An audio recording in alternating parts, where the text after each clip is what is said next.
আসসালামু আলাইকুম। শরীফ কিচেনে আপনাদের সবাইকে স্বাগতম।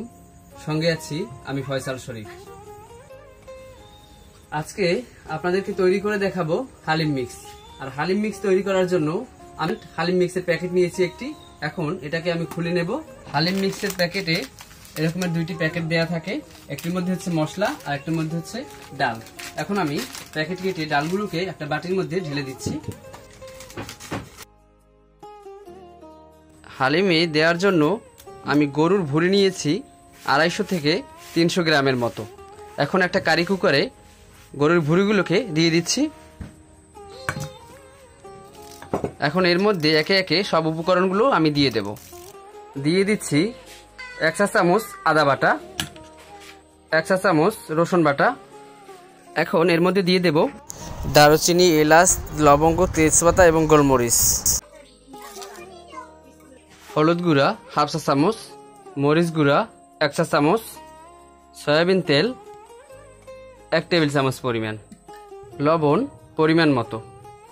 সব উপকরণ দিয়ে ভালো করে মেখে নেব। এর মধ্যে দিয়ে দেব ফুটন্ত গরম পানি 2 কাপ পরিমাণ।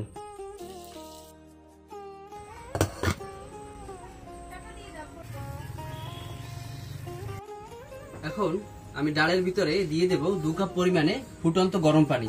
আর পানি ঢালার সময় আমি একবারে ঢালবো না, অল্প অল্প করে ঢেলে নেব এবং ডালগুলোকে মিক্স করে নেব। আর অবশ্যই গরম পানিই নিতে হবে। পানি দিয়ে আমি প্রায় রেখে দেব 10 মিনিট।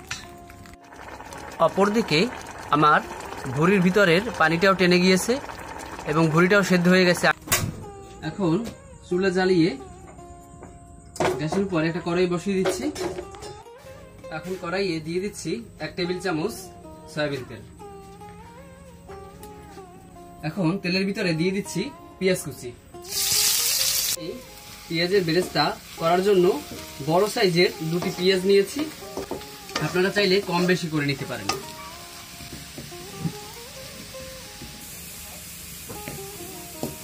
আমার পেঁয়াজ বেরেস্তা হয়ে আসছে, বাদামি হয়ে গেছে পেঁয়াজগুলো। এখন আমি চুলা থেকে নামিয়ে দেব। আমি একটা চামচ দিয়ে পেঁয়াজের বেরেস্তাকে নামিয়ে নিচ্ছি।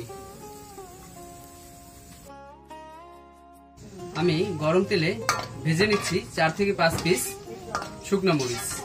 মরিচগুলোকে শেষে ডেকোরেশনের সময় দিয়ে দেব। যখন একটু কালো হয়ে আসবে মরিচগুলো, তখন আমি তেল থেকে উঠিয়ে নেব।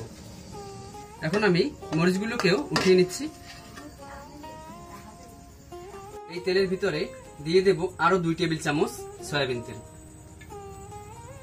যেহেতু হালিমে একটু তেল বেশি লাগে, এজন্য আমি তেলটাকে একটু বেশি পরিমাণে দিয়ে দিয়েছি। এখন আমি তেলের ভিতরে দিয়ে দিচ্ছি আরো 2টি পেঁয়াজ কুচি। এই পেঁয়াজটাও যখন হালকা বাদামি হয়ে যাবে, তখন আমি এর ভিতরে গরুর ভুঁড়িগুলোকে দিয়ে দেব। পেঁয়াজগুলো বাদামি হতে হতে আমি প্যাকেটে থাকা মশলার প্যাকেটটি কেটে মশলাগুলো বের করে নিচ্ছি। পেঁয়াজের ভিতরে আর কোনো মশলা দেব না, কারণ আমি ওই গরুর ভুঁড়ির ভিতরে সকল ধরনের মশলা দিয়েছিলাম। এখন শুধু হালিম মিক্সের মশলাটা বাকি আছে। ভুঁড়িটা দিয়ে তখন আমি হালিম মিক্সের মশলাটা দিয়ে দেব। এছাড়া অন্য কোনো মশলা এখন আমি এর ভিতরে আর দেব না। এইখানে পেঁয়াজটাকে একদম গাঢ় বাদামি করে ভাজা যাবে না। এখানে পেঁয়াজটা হালকা বাদামি হবে। এখন আমি সেদ্ধ ভুঁড়িগুলোকে পেঁয়াজের মধ্যে ঢেলে দিচ্ছি।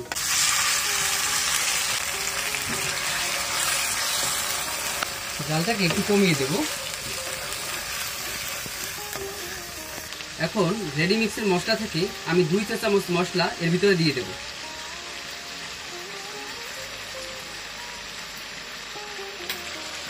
আর বাকি মশলাটা রেখে দিয়েছি।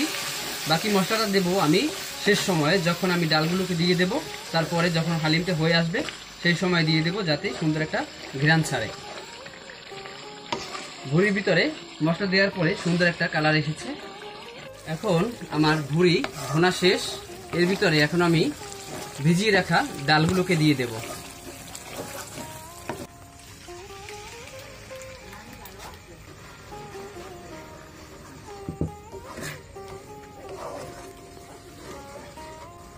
এখন আবার ডাল দেওয়ার পরে অল্প কিছু সময় একটু ভুনে নিচ্ছি। ডাল দিয়ে নাড়াচাড়া দিতে হবে, না হলে ডালটা নিচে লেগে যাবে। আর এখন আমি এর মধ্যে দিয়ে দেব পানি। পানিটা দিয়ে দেব আমার পরিমাণ মতো। পানিটা টানার পরে যতটুকু পানি থাকবে সেটা বুঝে আমি পানি দিয়ে দিচ্ছি। আমার হালিমটা এরকমের থাকবে, তাই আমি আরো একটু পানি দিয়ে দিচ্ছি। এই পর্যায়ে কিছুক্ষণের জন্য আমি ঢাকনা দিয়ে ঢেকে দেব। মাঝখানে ঢাকনাটা উঠিয়ে আমি কয়েকবার নাড়াচাড়া দিয়ে দেব, তা না হলে ডালগুলো নিচে লেগে যাওয়ার সম্ভাবনা থাকবে। লবণের পরিমাণ দেখে আমি লবণ দিয়ে দেব। আমার লবণ মনে হচ্ছে একটু কম, এই জন্য আমি দিয়ে দিচ্ছি সামান্য লবণ। আর এখন দিয়ে দেব উঠিয়ে রাখা সেই মশলাগুলোকে।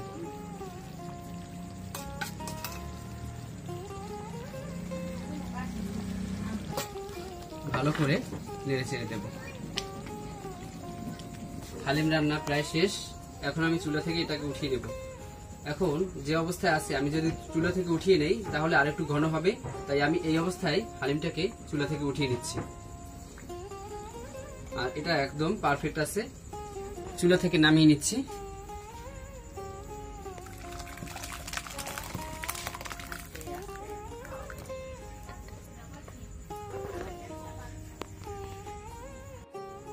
এখন আমি হালিমের ভিতরে দিয়ে দেব সেই পেঁয়াজের বেরেস্তা এবং ভেজে রাখা শুকনো মরিচগুলোকে উপর থেকে ছড়িয়ে দেব।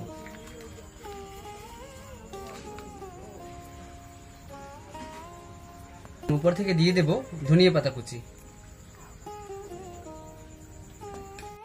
দিয়ে দেব সামান্য আদা কুচি,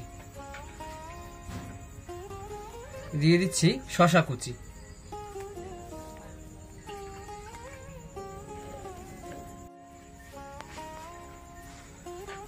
তৈরি আমার রাঁধুনি রেডি মিক্স হালিম। এতক্ষণ সঙ্গে থাকার জন্য আপনাদের সকলকে ধন্যবাদ। দেখা হবে পরবর্তীতে নতুন কোনো রেসিপি নিয়ে। সে পর্যন্ত সবাই ভালো থাকবেন। রাঁধুনি হালিম মিক্স দেখি কেমন হয়েছে। অসাধারণ।